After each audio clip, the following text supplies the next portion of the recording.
At ayan guys, ang araw na naman pong napakaganda at napakainit para sa inyo pong lahat. Tara, samahan niyo po ako ngayon ulit dito sa pinapagawang bahay ng uncle ko. Tinanghali na nga ako ng gising dito dahil nag-live ako nung gabi. Pagpasensyahan niyo na nga pala yung itsura ko dyan dahil napaka-haggard ko, kay gising ko lang kasi. Gustong kong pumupunta ako dun sa pinapagawang bahay ng uncle ko para naman nakakuha ako ng matinong diskarte. Kaya naman tara, samahan niyo ako dito, tapusin natin ulit yung video to.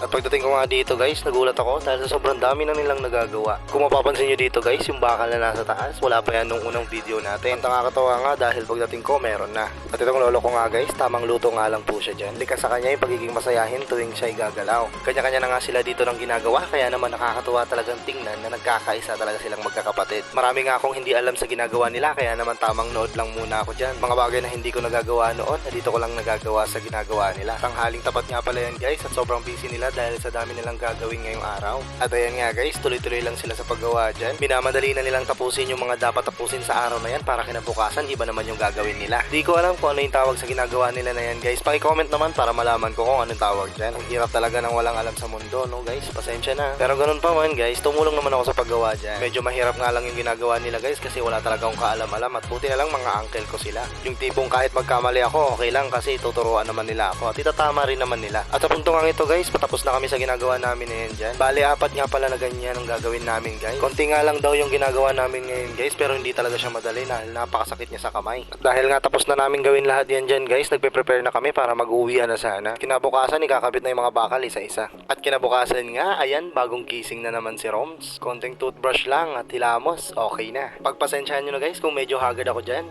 Di naman kailangan magpagwapo ng sobra dahil di naman party yung pupuntahan. Di pa nga ako nakapag-ahit ng balbas at bigote ko dyan. Pero okay lang yan, hindi naman pagwapuhan yung pupuntahan. Ay nako, hayaan nyo na nga yan. Tara, dumiretso tayo dun sa ginagawa nila uncle. At ito na nga guys, nandito na tayo. Naabutan ka nga pala dito ang uncle ko na bagong ligo at ang lolo ko naman bagong gising. Dito nga pala natulog yung lolo ko dahil wala nga magbabantay sa lugar na to. Marami kasi kaming mga materialis na dapat dito protektahan guys, baka mawala, sayang naman. At maya maya nga lang guys, tuloy-tuloy lang sila sa paggawa nila dito. Di ko nga na-videohan yung pagbuhos nila dito sa lugar na to, pero napakaganda yung gawa nila, matibay. Sinubukan ko nga pakapakan at uga-ugain, hindi naman gumagalaw. So matibay nga talaga. At ito nga pala guys, yung mga bakal na inassemble namin kahapon. Grabe, sobrang nakakaba pala yung paglalagay nito. Kasi konting maling galaw, pwede kang madisgrasya. At ayan, binuhat na nga nila yung mga bakal na yan para mailagay na sa taas. Kailangan na kasi. Nakakatakot nga sila tingnan dito dahil konting galaw lang parang silang madidisgrasya talaga. Pero dahil sanay sila sa mga ganitong gawain, basic na lang nga naman sa kanila yan. Guys, tingnan nyo naman.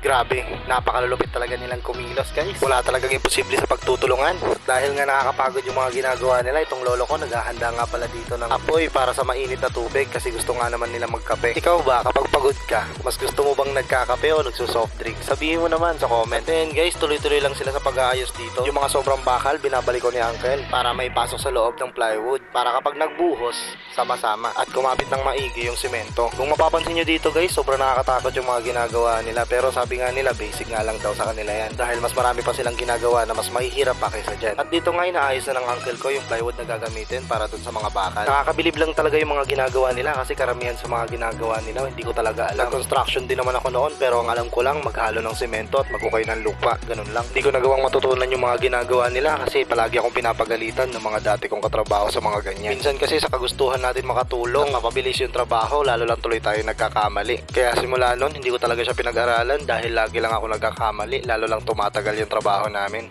At ayan guys, kung mapapansin nyo, nilalagay na namin yung plywood dyan. Sobrang minamadali na nga nila yung ginagawa nilang yan para naman kahit papano bukas matapos na yung pagbuhos dyan. At mapapansin nga natin sa mga mukha nila na talaga namang napapagod na sila. Pero dahil gusto nga nila iba naman ang gawin nila bukas, tuloy-tuloy lang para matapos na. At ito nga pala guys, yung mga gustong gusto kong nakikita sa kanilang tatlo dito. Yung tipong kahit napapagod na, pag nagkukwentuhan sila, hindi mawawala ang kwento nilang nakakatawa talaga. O diba?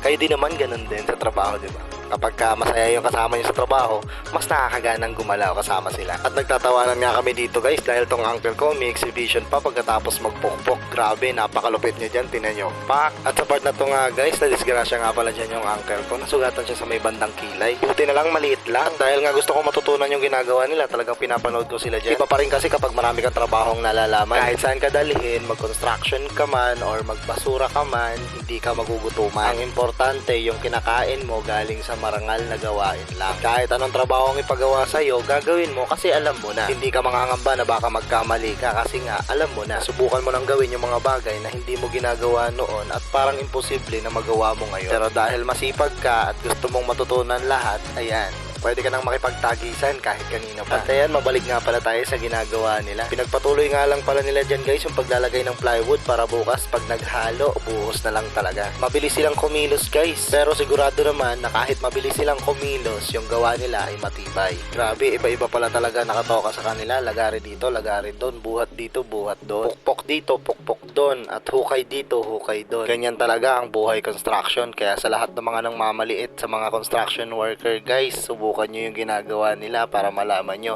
kung gaano kahirap yung ginagawa nila. At ayan guys, dahil nga tapos na sila sa mga ginagawa nila guys, tamang merienda na nga pala kami dito ng mangga. Ito lang talaga yung kaya namin kasi ito lang yung libre at talagang napakasarap din naman talaga. At sa part na to nga guys, naghanda na yung lolo ko ng panggatong para bukas. Hindi na kami mahihirapan sa pagsasaing. At ayan, hanggang dito na nga lang po muna guys. Maraming salamat po sa lahat ng mga manonood. At sana magawa nyo pong i-share at i-like po yung aking video. God bless po sa inyong lahat. Maraming salamat.